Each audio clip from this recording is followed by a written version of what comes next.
Hello guys, आप सबका स्वागत करती हूँ अपने YouTube channel palace of history में। जैसा कि आप सबको पता है कि हमारी प्रागैतिहासिक काल की सीरीज चल रही है, उसमें हमारे नवपाषाण काल तक टॉपिक हो चुके हैं। आज मैं नया टॉपिक लेकर आई हूँ, ताम्रपाषाण काल। अपनी सीरीज की श्रृंखला को आगे बढ़ाते हुए हम क्रम वाइज पढ़ रहे हैं, तो हम इस क्रम में हमारा नवपाषाण काल के बाद जो टॉपिक आता है तो ताम्रपाषाण काल का आता है। ताम्रपाषाण काल का टॉपिक आता है। अब बात करते हैं ताम्रपाषाण काल का दूसरा नाम क्या था। ये क्वेश्चन कई बार एग्जाम में पूछा गया है। इसे चारकोलिथिक कल्चर भी कहा जाता है। चारकोलिथिक कल्चर भी इसे कहा जाता है, ताम्रपाषाण काल को। अच्छा, ये ठीक नवपाषाण काल के बाद में स्टार्ट होता है। अगर हम टाइम की दृष्टि से देखें तो 5000 ईसा पूर्व से ये इसका जो समय है 5000 ईसा पूर्व से माना जाता है। वैसे अगर तकनीकी की दृष्टि से देखा जाए तो ये हड़प्पा से पहला है। अगर टाइम की देखा जाए तो ये हड़प्पा से बाद का आता है, क्योंकि हड़प्पा कालीन जो संस्कृति थी वो कांस्य युगीन संस्कृति थी। और ये ताम्रपाषाण काल जैसे इसके नाम से ही विदित है, ये इस संस्कृति में तांबे का प्रयोग हुआ था। यानी कि अब तक हमने देखा मध्यपाषाण काल में, नवपाषाण काल में, पुरापाषाण काल में, तीनों कालों में किस प्रकार के औजार थे? पत्थरों के औजार थे। बस उनकी शेप चेंज होती रही, थोड़ा सा उनको बनाने की तकनीक चेंज होती गई, जो मैं आपको पहली वीडियो में पढ़ा चुकी हूँ। लेकिन इसमें क्या था, इसमें जो औजार है हमारे पास नए टाइप के औजार आए हमारे सामने। इस संस्कृति में तांबे के औजार आए, जिसके नाम पर इसका नाम ताम्रपाषाण काल पड़ा है। अच्छा बच्चों, अब सबसे पहली बात तो आती है, पहला क्वेश्चन यहीं से बनता है कि इसका दूसरा नाम क्या था? Chalcolithic culture. अब बात करते हैं कि इसका पहला साक्ष्य कहां से मिला, जो पहली खोज हुई। तो पहला हुआ पांडु राजार डीबी। पांडु राजार डीबी जो बिहार में पड़ता है, इसमें इसका ताम्रपाषाण काल का पहला औजार खोजा गया। और किसने खोजा गया? बीबी लाल ने। बीबी लाल जो हमारे पुरातत्वविद हैं, बीबी लाल जी ने अभी हाल ही में भारत सरकार ने पुरस्कृत भी किया है। और इन्होंने कब खोजा? 1954 और 57 में। ठीक है बच्चों, तो हमारे यहाँ से पहली चीज क्लियर हुई कि पहला ताम्रपाषाणिक औजार कहाँ खोजा गया, तो वो पांडु राजार डीबी में खोजा गया। ठीक है, दूसरी विशेषता क्या थी बच्चों? दूसरी विशेषता थी इसके मृदभांड कैसे थे। इसके मृदभांड थे गैरिक रंग के मृदभांड। गैरिक रंग के मृदभांड और काले और लाल मृदभांड, यानी कि जो बर्तन थे उन्हें गैरिक रंग के मृदभांड थे और काले और लाल थे। इसमें सबसे इंपॉर्टेंट बात आपको यह याद रखनी है कि सर्वाधिक जो मृदभांड हमारे सामने आए तो वो काले और लाल थे। कैसे थे?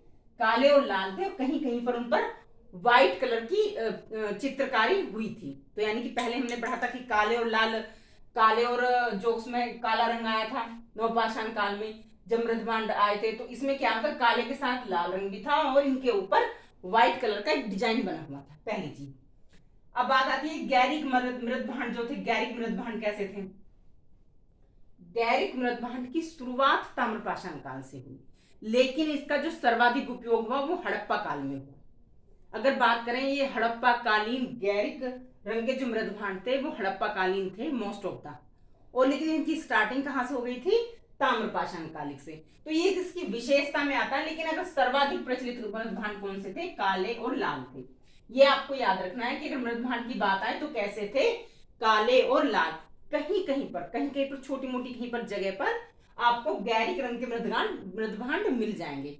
तो ये गैरिक रंग के मृदभांड हैं, इनकी जो ज्यादा उपलब्धता मिलती है वो हमारी हड़प्पा संस्कृति में मिलती है। ठीक है बच्चों, अब आगे चलते हैं। औजार कैसे थे? तो कब तक देखे हमने पत्थर के भी यदा कदा कहीं पर पत्थर के औजार भी मिले हैं, लेकिन सर्वाधिक मात्रा में हमें तांबे के औजार मिले। विशेषता कैसे औजार मिले हैं? तांबे के। इसीलिए इसे ताम्रपाषाण कालीन संस्कृति कहा जाता है। अच्छा, कहीं कहीं पर चुटपुट जगह कांस्य के भी मिले हैं, क्योंकि हम आगे देखेंगे हड़प्पा कालीन सभ्यता कैसी होगी? कांस्य युगीन वो होगी सभ्यता। तो उस कांस्य युगीन सभ्यता का जो स्टार्टिंग कहां से होगी? तो ताम्रपाषाण काल से ही मानी जाती है। ठीक है बच्चों, दूसरी और एक एक चीज क्या थी कि लेखन कला से अनभिज्ञ थे। हड़प्पा काल में क्या थी, वहां पर लेखन लिपि का विकास हो चुका था, लेकिन वो बात अलग है कि अभी तक वो लिपि पढ़ी नहीं जा सकी। लेकिन ताम्रपाषाण काल के लोग कैसे थे, ये लेखन कला से अनभिज्ञ थे, इनके यहाँ लेखन कला थी ही नहीं। ठीक है बच्चों, दूसरी है ग्रामीण सभ्यता थी। अभी तक हमने देखा नवपाषाण काल में क्या था कि लोग कृषि करने लगे, स्थायी निवास करने लगे, और जहां उन्होंने खेती करना आरंभ किया वहां पर उन्होंने अपनी छोटी छोटी झोंपड़े डालकर बसना स्टार्ट कर दिया। लेकिन ताम्रपाषाण काल में क्या हुआ, वो बड़ी बड़ी बस्तियां बसाने लगे, बड़े बड़े गांव बसाने लगे, बड़ी बड़ी बस्तियां और बड़े बड़े इन्होंने गांव बसाए।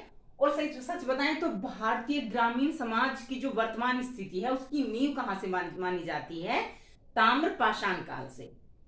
ठीक है, आगे आता है, अगर बात आते हैं इसको लुप्त होने का कारण कि ताम्रपाषाण को लुप्त होने का कारण क्या था, तो वर्षा की कमी थी, वर्षा की कमी आई, सूखा पड़ा, तो इसलिए क्या हो गया, ये सभ्यता नष्ट हो गई।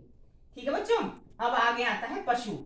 पशु कैसे थे, इस काल के लोग, ताम्रपाषाण काल के लोग पशु पालते थे, लेकिन वो पशुओं का पालन दूध के लिए नहीं करते थे, सिर्फ ओनली मीट के लिए करते थे, मीट के लिए। और उसमें क्या थी, गाय भैंस सुअर बकरा भेड़ ये सारी चीजें पालते थे, लेकिन उनका उपयोग वो सिर्फ मीट के लिए करते थे, इसलिए वो पशुओं का ज्यादा उपयोग नहीं कर सके थे। ठीक है बच्चों, अब इसमें मोस्ट इंपोर्टेंट क्या आती है, हमारे स्थान, कि ये कहाँ कहाँ मिले, किस किस स्थान पर पाए गए। ठीक है बच्चों, यहाँ उम्मीद करती हूँ यहाँ तक आपको ये समझ में आ गया होगा। अब बात करते हैं हम स्थान की।